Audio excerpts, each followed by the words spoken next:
Good morning students. आज हम कक्षा 12वीं में हिंदी विषय में पाठ 4 करेंगे, जिसका नाम क्या है, पहलवान की ढोलक। आज हम इसके प्रश्नोत्तर करेंगे।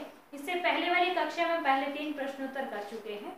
उसमें हमने क्या पढ़ा था, क्या किया था, आइए हम जानते हैं। मैं आपको बताना चाहती हूँ।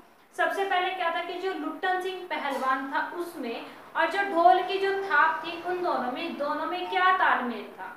तो जब लुट्टन सिंह चांद सिंह को हराने के लिए कुश्ती लड़ता है तो उसको उस समय उसको पहलवानी नहीं आती, तो उसने जो चांद सिंह को हराया, सिर्फ वहां पे क्या थी, जो ढोल की जो थाप थी, ढोल की जो आवाज थी, ढोल की आवाज से उसने प्रेरित होकर कि ढोल मुझे क्या कह रहे कि उठा दे, पटक दे, चित कर दे। तो ये सब उसने जो ढोल की थाप थी उससे उसने ये प्रेरणा ली और जिससे उसने क्या किया था, चांद सिंह को हरा दिया था। चांद सिंह को हराने के बाद उसके जीवन में क्या बदलाव आया था कि जैसे उसने चांद सिंह को हराया तो वो क्या था, राजसी जो पहलवान था वो बन गया था। कहने का अर्थ क्या है कि राजा के पास उसको रहने का मौका मिला, कि उसको क्या था, वहां पे अच्छे से खाने को मिलता था, राजसी ठाट बाट उसको हर तरीके से, जिस तरीके से राजा के महल में जो भी सुख सुविधाएं होती है वो उसको दी गई। लेकिन उसके बाद वो कहते हैं कि जो पहलवान की, उसने क्या था, किसी पहलवान से शिक्षा नहीं ली थी, किसी पहलवान से कोई भी कुश्ती लड़ने की प्रेरणा नहीं ली थी। उसने सिर्फ कहाँ से प्रेरणा ली थी, ढोल से। और ढोल को ही वो क्या था, अपना गुरु मानता था। क्योंकि जब उसने चांद सिंह को हराया तो उस समय क्या था कि जो प्रेरणा एक गुरु देता है वही प्रेरणा उसको कौन दे रही थी, ढोल दे रही थी, ढोलक की थाप दे रही थी। इसलिए वो क्या कहता है, अपने बच्चों को भी, अपने बेटों को भी वो क्या, ढोल का सम्मान करने का के लिए सिखाता है, ढोल का सम्मान करने के लिए उनको कहता है। क्योंकि वो मानता है कि जो तुम्हें कुछ भी प्रेरणा दे, जो तुम्हें एक उत्साहवर्धक कार्य करने की प्रेरणा दे, वही आपका गुरु है। तो इससे पहले वाली कक्षा में हमने ये पढ़ा था कि आगे हम क्या पढ़ते हैं, हमारे साथ आखिर तक बने रहिए। आइए हम अपना आज का काम शुरू करते हैं। आज हम चौथे प्रश्न से शुरू करेंगे। हमारा चौथा प्रश्न क्या है, गांव में महामारी फैलने और अपने बेटों के देहांत के बावजूद लुट्टन पहलवान ढोल क्यों बजाता रहा। अब यहाँ पे आपने देखोगा कि लुन लिखा, लेकिन यहाँ पे इसका अर्थ क्या है, लुट्टन। वो क्या कहते हैं कि गांव में, मैंने आपको बताया था कि महामारी फैल गई थी, हैजा और मलेरिया की जो बीमारी थी वो बहुत ज्यादा बढ़ गई थी। कि हैजा और मलेरिया फैलने के बाद भी और अपने बेटों के, क्योंकि आपने पढ़ा था कि जो लुट्टन सिंह पहलवान था उसका जो बेटे थे उनका देहांत हो चुका था महामारी की वजह से, तो फिर भी वो ढोल क्यों बजाता था, उसके ढोल बजाने का रीजन क्या था। हम उत्तर करते हैं। एक कलाकार के लिए कला की सेवा से बढ़कर कुछ भी नहीं होता। वो क्या कहते हैं कि जो कलाकार होता है वो हमेशा अपनी कला की तरफ ध्यान देता है, कि जिस चीज को वो मानता है उसको क्या हमेशा वो करता रहेगा, जिसकी जो परिस्थिति चाहे उसके विपरीत ही क्यों ना हो, लेकिन उस अपनी कला का साथ नहीं छोड़ता। तो वही वो जो लुट्टन सिंह था वो भी ऐसे ही कर रहा था कि लुट्टन पहलवान की तरह वह सारा जीवन उसकी सेवा में व्यतीत कर देता है। कि जिस प्रकार एक कलाकार अपना सारा जीवन अपनी कला को निभाने में क्या है, निकाल देता है, ठीक उसी तरह कि जो लुट्टन सिंह था, लुट्टन सिंह ने क्या किया, ढोल की सेवा को, में उसकी कला थी ढोल को बजाना या ढोल से प्रेरणा लेना, तो उस कला को उसने क्या किया, अपने पूरे जीवन में उसकी सेवा करते हुए उसने व्यतीत कर दिया। ढोल की थाप से प्रेरणा पाकर लुट्टन अजेय हो गया था। यहाँ पे वो क्या कहता है कि जो चांद सिंह से वो कुश्ती करता है तो उस समय जो ढोल की थाप थी, उस ढोल की थाप से उसने प्रेरणा प्राप्त की कि ये मुझे क्या सिखा रही है, मुझे क्या कह रही है, और उसने क्या किया था, चांद सिंह को हरा दिया था और वो विजयी हो गया था। महामारी और बेटों की मृत्यु से भी वह हार नहीं मानता और ढोल बजाता रहता है। आगे वो क्या कहते हैं कि जब महामारी फैली, जब हैजा और मलेरिया फैला, तो उन बीमारियों से भी उसने हार नहीं मानी।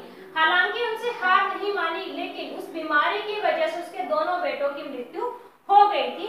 दोनों बेटों की मृत्यु होने के बाद भी उसने क्या किया, ढोल बजाता रहा, कि उसने ढोल बजाना नहीं छोड़ा। ढोल को वह अपना गुरु मानता है, कि जो ढोल है वो उसको क्या अपना गुरु मानता है, कि जिस प्रकार एक गुरु मुझे प्रेरणा देता है, हर किसी इंसान को प्रेरणा देता है, ठीक उसी प्रकार ढोल क्या मुझे प्रेरणा देता है। उसके बाद वो कहता है उसने सोचा होगा कि जैसे एक पहलवान ढोल की थाप से प्रेरित होकर हारी हुई बाजी भी जीत सकता है, शायद गांव के लोग भी इससे उत्साहित होकर मौत से हार ना माने। अब वो कहता है कि जिस प्रकार ढोल की थाप से मैं हारी हुई बाजी भी जीत गया था, प्रेरित किया था। मैं चाहता हूँ कि इस मेरे ढोल की थाप से जो लोग हैं, जो महामारी से हार चुके हैं, जो वो हर रोज क्या मौत के डर से जीते हैं, तो वह मौत को सामने पाकर भी अपने जीने की आशा को ना छोड़े, मौत से वो मौत का जो सामना है वो डटकर करें। उसके बाद वो कहते हैं यही कारण थे कि वह मृत्यु आने तक ढोल बजाता रहा। अब उसके दोनों बेटे मर चुके थे, गांव में महामारी फैल रही थी, हर परिवार से डेली कोई ना कोई मर रहा था, लेकिन जो लुट्टन पहलवान तो उसने क्या किया कि आखिर तक, जब तक उसकी मृत्यु नहीं हुई, इस मृत्यु के ना आने तक उसने ढोल का साथ नहीं छोड़ा, ढोल बजाना नहीं छोड़ा। ढोलक की थाप तथा पहलवान की हिम्मत और दिलेरी गांव के लोगों को आसानी से मरने में सहायक सिद्ध हो रही थी। अब आगे वो क्या कहता है कि जो ढोल की जो थाप थी, कि ढोल की जो आवाज थी उससे, और पहलवान की हिम्मत, कि एक पहलवान जो था वो ढोल बजाता था, उसने अपने दोनों बेटों को खो दिया, कि दोनों बेटों को खोने के बाद भी वो ढोल बजाता है, वो इतनी हिम्मत दिखा रहा है, इतनी बहादुरी से वो क्या थे ढोल बजाता है। तो यही सब चीजें देखकर जो गांव के जो लोग थे उनके मरने की क्या है आसान, जो मौत से जब वो घबरा रहे थे उससे वो घबराना छोड़ देते हैं। क्यों? कहीं ना कहीं उनको लगता है कि जो पहलवान जो ढोलक बजाता उसने भी अपने दो बेटों को खोया है, दो बेटों को खोने के बाद भी वो हिम्मत नहीं हार रहा, तो हम क्यों हार रहे हैं, हम क्यों मौत से घबरा रहे हैं? क्योंकि उनको पता था कि हमारे पास इतने साधन है नहीं है कि जो हम मौत से बच सके, इस मुसीबत से हम निकल सके, इसलिए वो क्या थे, उन्होंने अपने हालातों से क्या था समझौता कर लिया था। ये था हमारा चौथा प्रश्न। आगे हम अपना पांचवा प्रश्न करते हैं। ढोलक की आवाज का पूरे गांव पर क्या असर होता था?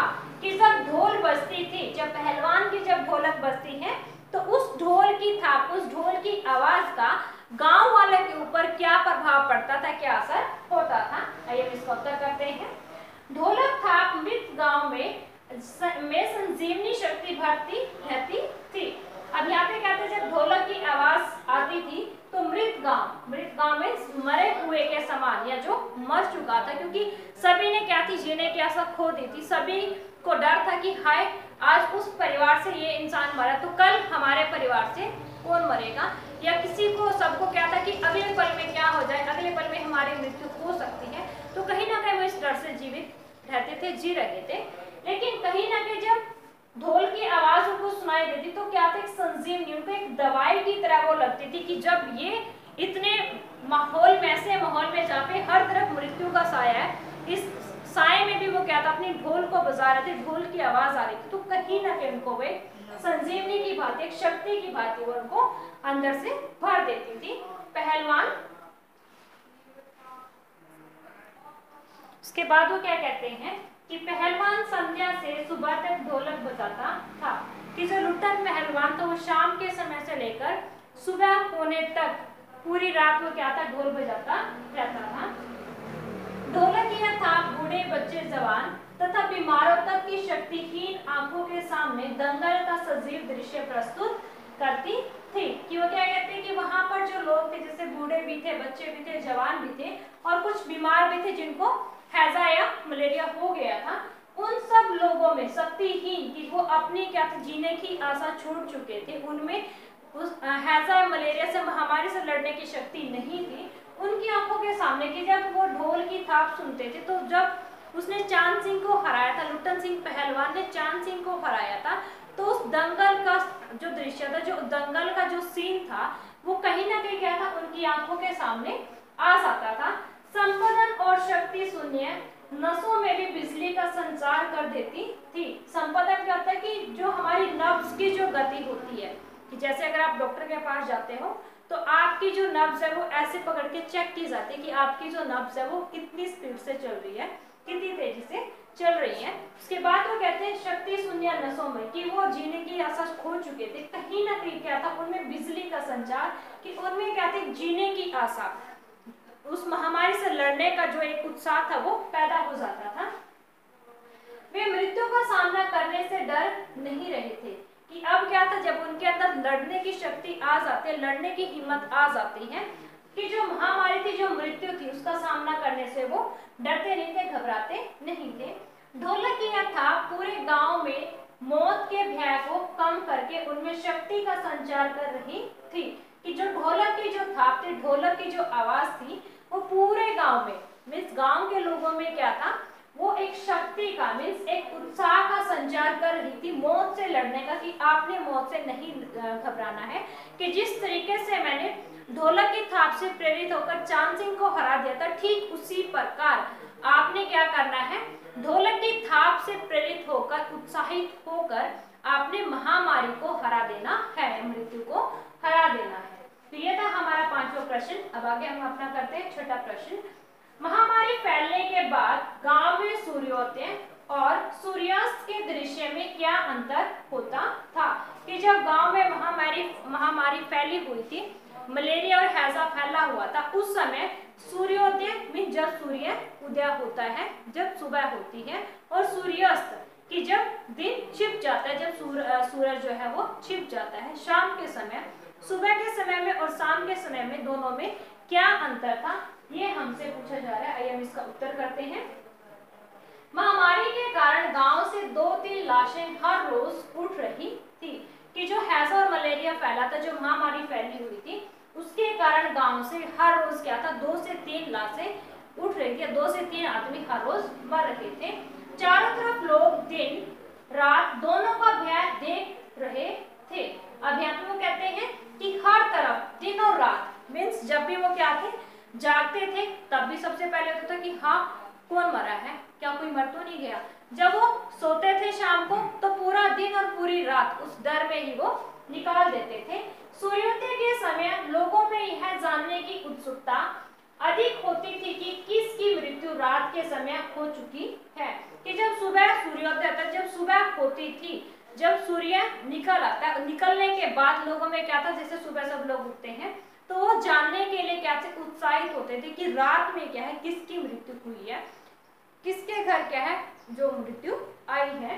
इसके बाद वो कहते हैं सभी अपने अपने घरों से निकलकर अपने पड़ोसियों और आत्मीयों को डांडस देते थे। कि जैसे सब निकले, जिस भी घर से रोने की आवाज आती थी, किसी पड़ोसी के घर से रोने की आवाज आती थी, तो लोग क्या थे, वहां पे जाते और इकट्ठा हो जाते और सभी को क्या कहते, मतलब सांत्वना देते, उनको डांडस मानते कि कोई बात नहीं, ये तो भगवान ने जो चाहा भगवान वही करते हैं, हमारे जैसों के हाथ में कुछ नहीं होता, ये तो मृत्यु है, आज नहीं तो कल सभी को आएगी। तो इस तरीके से वो क्या थे, उनको समझाते थे। लोग रात के समय मरे हुओं के परिजनों को सांत्वना देते थे। सूर्यास्त के समय लोग अपनी अपनी झोपड़ियों में चले जाते थे, अपने अपने घरों में चले जाते थे। आगे वो क्या कहते हैं कि लोग रात के समय मरे हुओं, कि जो रात में जिनकी मृत्यु हो जाती थी, उनके जो प्रियजन होते थे, जो उसके परिवार वाले होते थे, उनको सांत्वना देते थे, उनको डांडस बंधाते थे। और ये था हमारा सुबह का, ये जब सूर्योदय हुआ तब का हमने पढ़ा है कि उस समय गांव में जो दृश्य होता था वो कैसा होता था। अब हम सूर्यास्त के बारे में पढ़ेंगे कि सूर्यास्त के समय लोग अपने अपने घरों में या अपने अपनी झोपड़ियों में चले जाते थे। उसके आगे वो क्या कहते हैं,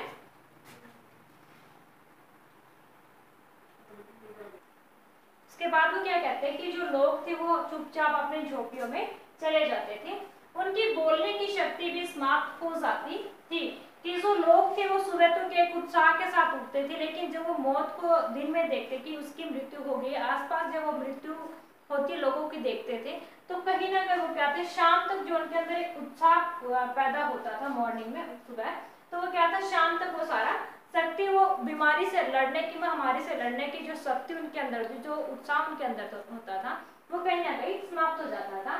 पास में दम तोड़ते पुत्र को अंतिम बार बेटा कहकर पुकारने की हिम्मत भी माताओं को नहीं होती थी। कि अगर किसी माता का, अगर किसी औरत का बेटा उसके पास दम तोड़ रहा है, तो उस दम तोड़ते हुए बेटे को वो आखिर बार क्या थी, बेटा कहकर पुकारने की उनके अंदर हिम्मत नहीं होती थी, क्योंकि वो अंदर से टूट चुके थे, क्योंकि वो स्वीकार कर चुके थे कि अब नहीं तो कल या अगले कुछ मिनटों में, अगले कुछ घंटों में क्या है, हम मृत्यु का सामना कर लेंगे। तो उन्होंने इस चीज को स्वीकार कर रखा था कि हाँ सबको मरना है, हमें भी मरना है, आज ये मरा तो कोई बात नहीं, कल हमें भी मरना है। तो कहीं ना कहीं वो क्या थी, उनकी हिम्मत जो थी वो इतनी ज्यादा हार चुके थे, इतने ज्यादा टूट चुके थे कि जो माताएं जो अपने पुत्र को मरते हुए टाइम एक बार बेटा कहकर भी पुकारने की हिम्मत नहीं रखती थी। सूर्योदय के समय एक क्रियाशीलता दिखाई पड़ती है, वही सूर्यास्त के समय एक सन्नाटा तथा खामोशी का डर लोगों की पीड़ा को अधिक कर देता था।